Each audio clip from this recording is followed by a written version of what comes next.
Hi guys, this is Hero. How's everyone doing today? आज वाले game cho aaj sab kaise ho? So today I'm going over Rahu's transit in the Nakshatra of Uttara Bhadrapada. Okay. Now, for those of you guys who don't know, Uttara Bhadrapada is ruled by Saturn, and then this is kind of taking place in the beginning and middle portions of Pisces, which is ruled by Jupiter. Okay. Now, Rahu's transiting through this nakshatra.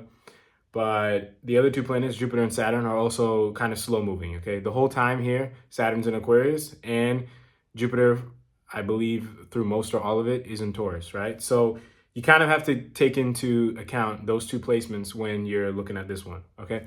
So Rahu's in this nakshatra, Jupiter's in Taurus, Saturn is in Aquarius, right? Now, real quick, just as a little premise, why does Jupiter own Pisces, right? Because Jupiter is kind of the planet that governs detachment, right? And then why does Saturn own Uttara Bhadrapada, right? Saturn in general owns the first full nakshatra of any water sign, right? The reason why is because water signs are all about detachment. So you kind of need Shani's energy, right, to kind of assist the process of detachment, right? Because detachment, the very, very beginning portion of a water sign, like the very first pada, is owned by Jupiter, right? Because you need that consciousness to kind of say, hey, I need to detach. But then right after that, then it's all hard work to start detaching, right? So we have Jupiter, right, who's in Taurus. Then we have Rahu in Uttara Bhadrapada. We have Saturn in Aquarius, right? Saturn in Aquarius basically means, in a nutshell, and I explained this in the last video in full, your efforts are more focused on your karmas, okay? Your actual, like, deep, like, fulfilling karmas, your kind of duty on this planet type stuff, okay? And then Jupiter in Taurus, right? So Jupiter is the consciousness. The consciousness is focused on Taurus, I guess you can say, is all about stability and enjoyment. Okay, so your consciousness is about stability and enjoyment, and your kind of karmic efforts are geared towards what you need to do, right? And now you have this illusionary planet, Rahu, which is all kind of on selective detachment, okay? Revati is more just like willy-nilly detachment, right? But just so I can squeeze this all into this video, Uttara Bhadrapada, right now you can just say, for the most part, is selective detachment, okay? Now, what does this mean, right? So, okay, your Rahu, it's selectively detachment. Now, we know Rahu is an illusion, right? So your desires and kind of things like that, you're kind of, that kind of ego, sneaky part of you is just trying to detach, okay? And then you have Jupiter, right? Your consciousness is just trying to enjoy, okay? And be stable, right? So your consciousness is like, hey, let's enjoy, be stable, possibly just accept what we have, etc., right? Let's not like expand or try anything crazy, okay? And your Rahu's like, yeah, let's cut out. And then your Saturn's kind of saying at the same time, okay, let's make sure that we're doing whatever we need to do, right? So what does this all mean? Sunny's making sure that you do what you need to do from like that karmic, spiritual, like, standpoint, right? And then your Jupiter is very already accepting and kind of like appreciative of what you have, right? To an extent.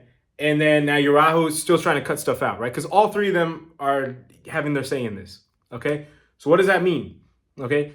Your Shani's going to make sure that your karmas and your spiritual stuff is kind of on track, right? But your Rahu's still going to try to cut stuff out, and your Jupiter's kind of still going to try to enjoy whatever it can, right? Now, you need to kind of take into account here other temporary transits throughout this bigger transit, right? And this transit of Rahu and Uttara Bhadrapada Nakshatra happens between about beginning of July to middle of March, right? Beginning of July 2024 to middle of March, right? So I want to say that's about 8 months. You're also still going to try to cut stuff out. So what does that mean, right? This basically means your material goals, not your spiritual goals, right? Or not your kind of your like deeper goals, like towards like society or towards your family or stuff like that. But just like pure materialism goals, like just based off of superficial stuff, money, things like that. Maybe like just anything superficial, right? I don't want to say like anything super specific, because you can coin anything abstractly as material or non-material, right? Depending on how you view it internally as you. But basically what this means is that your material goals are going to suffer a little bit, right? Or are prone to suffering. And I'm going to explain why I added prone in a second, right? And just to explain why. Shani, and you have to take into account not only your transits, but your dashas you're running and things like that, right? Because, and to an extent, like your house placements, like where all these are, what signs are in which houses of your horoscope and that kind of stuff, right? Reason why. Shani, to an extent, it is making sure that you are doing what you have to do, right? Like your duty, your bigger purpose, whatever, okay? Jupiter is making sure in general that you are satisfied, stable, you're kind of focusing on that and appreciating that to an extent, right? You got to look at your dashas and your own placements. Now, Rahu, it's still going to try to cut stuff out, right? So it can't cut out any of the spiritual stuff and things like that, right? So what is it going to try to selectively cut out? It's going to try to selectively cut out anything else that it can, right? So like if your Sunny is focused on spiritual stuff, right? And then your Jupiter's kind of going to be making sure that you are, stable and things like that, right? Possibly if, you, for example, going to the gym doesn't have anything to do with your purpose to society or something like that, your Rahu is going to kind of say like, man, let's just detach from this, right? Or if you're, and why is it asking you to detach, right? You're kind of detaching from the efforts of going to the gym, right? Or the efforts of investing your money, right? Or the efforts, right? You kind of need to understand like the deeper thing of how Rahu operates, but this is just an extent of how it can work. Right now, the other thing is how can we kind of fight all this, right? How can we kind of, continue with your goals, right? Your material goals are still a big part of your life. How can we stay on track, right? That's another question. So you need to understand that, yes, Jupiter is content and things like that, right? But Jupiter doesn't really operate that well in Taurus, right? Because your consciousness, to an extent, you always need to keep growing it, right? So that's one answer, right? You always need to keep growing your consciousness. You want to continue to stimulate your mind, right? Take walks in like places that like usually wouldn't take walks maybe, right? Like walking is known like scientifically and spiritually to like open your mind, things like that. Try to also step out of your comfort zone safely to an extent, right? The safely, I'm going to put with like a little asterisk, okay? But just try to step out of your comfort zone as much as you can, especially when you know that it's something that's good for you, okay? Also, the biggest way to fight Rahu in general, right? Rahu is always going to be somewhere, right? It's always going to kind of mess with you, right? But when it's trying to detach, right? We live in a world where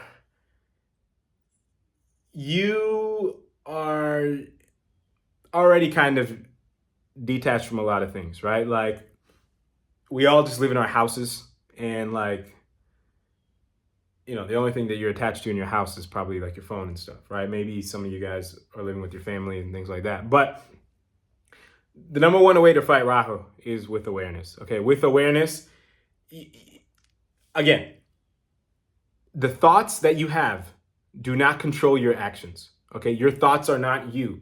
You have the ability to separate yourself from your thoughts, right? That's always going to be the number one thing, right? You separate yourself from your thoughts. You be aware of your thoughts, and you are aware that you're not going to always like to do certain things that you have to do, or you're not going to always like to do certain things that you don't want to do and things like that. You understand that, yeah, okay, look, it's fine that I don't want to do this. Great.